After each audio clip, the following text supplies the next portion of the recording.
I'm going to eat, and I decided to do something. While I do that, I'm going to watch something. I am going to try to figure out if I want to play Last Defense Academy. But hey, I love Switch Up. So it's been a while. I don't watch Switch Up anymore because I don't have a Switch, but... Oh, Retro Rebounded one too. All right, we'll have these two open. Oh, this person says 50 hours of pain. I wonder if this is a review. The 100-line Last Defense Academy gets a switch-up score of 89%. That's pretty good.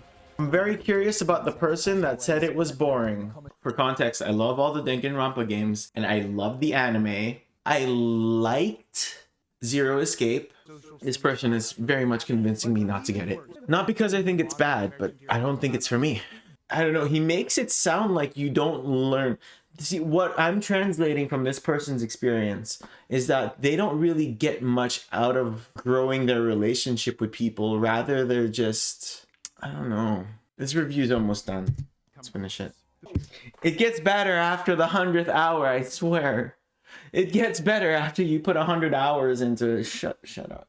But I'm not telling anyone in particular to shut up, but not the reviewer, not you, not anyone in particular, but there are those people. And I'm like, no, my time is valuable. I'm not entirely sure if I agree with this person's opinions, but I don't know, because he says he describes things about Danganronpa that I like. So we're at least aligned in that sense. That's why I'm considering what this person is saying. This is such a stark contrast. I'm so interested in hearing another review now. Okay, so I'm seeing some comments already that are questionable, right? How did it take him 2 hours to make the sick pouch? It's one exploration which takes like 15 minutes max, and one small debate like minigame. There's negative reviews, and then there's straight up peddling misinformation, ignoring all the obvious falsehoods the comments pointed out already. I don't know how you can claim to like visual novels, then not understand the concept of a common route before the wildly branching paths, which have been a staple since Fate Stay Night. The guy that is reviewing this, Jack North, runs a channel and blog dedicated to picking up Korean women. I guess that makes sense given the outcome of this video. Okay, this guy might be an ass. I don't know. And then another comment says, did we play the same game?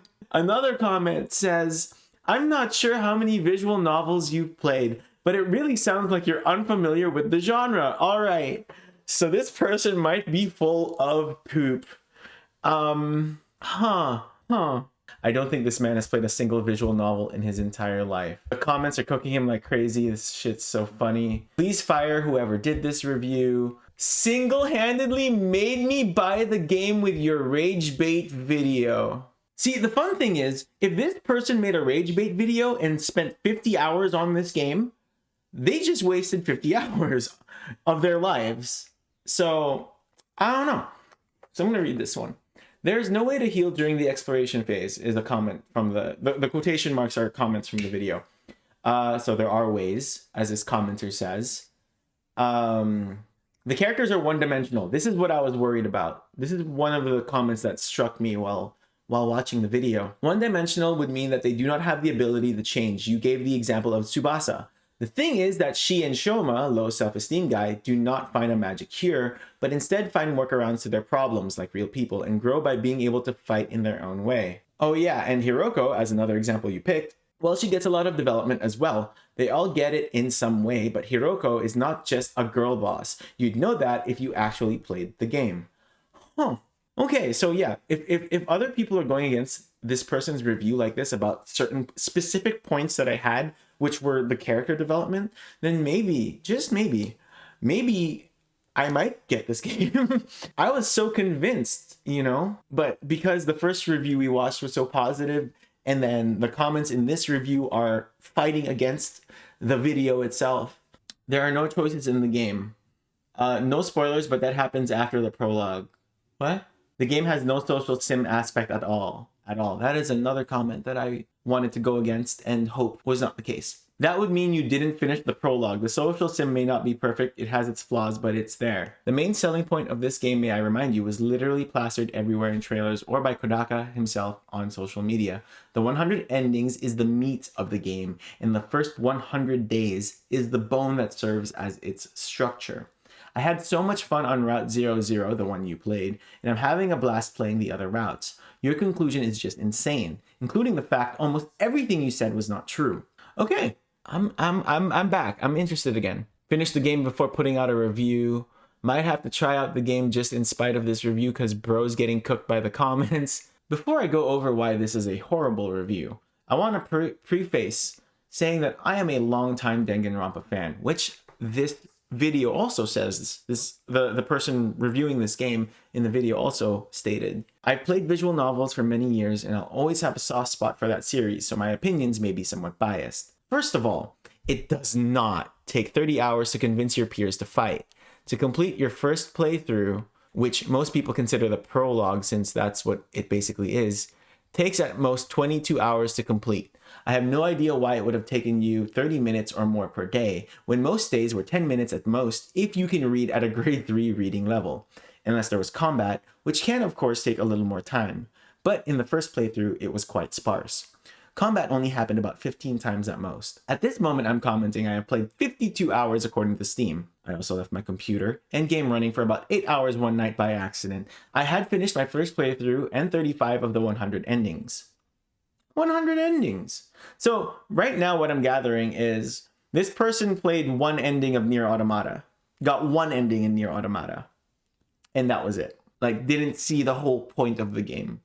I can look, a game being too long is still a valid criticism, and it comes down to taste. 35 of the 100 endings. Also, your take on the characterization of each character is half-baked.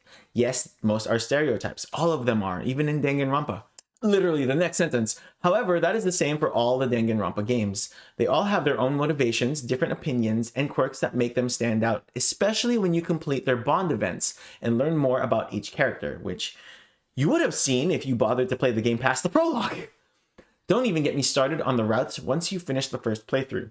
That is where you really see the characters shine. In the first playthrough, spending time with classmates only increases your academics and physical attributes. However, once you finish the prologue and you then unlock the ability to bond with your peers and their bond events, there are bond events! Just like Danganronpa, the fact that you were unaware of this but spoke about the topic like it was fact is a choice. Making a review about a game you've only played about 10% of the story is insane and incredibly lazy. There's a ridiculous amount of choices once you finish the prologue. You actually find out the real reasons behind why everything is happening. You learn about your classmates, and you see how your choices affect each playthrough you complete.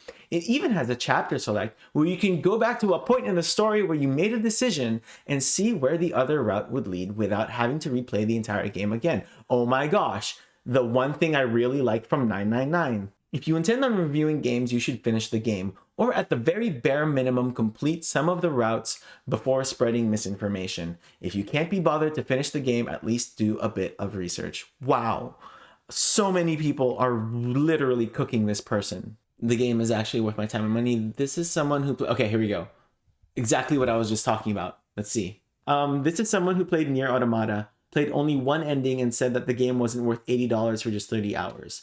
I don't know why you shared this channel with this person, but you should probably not let them destroy your channel like this.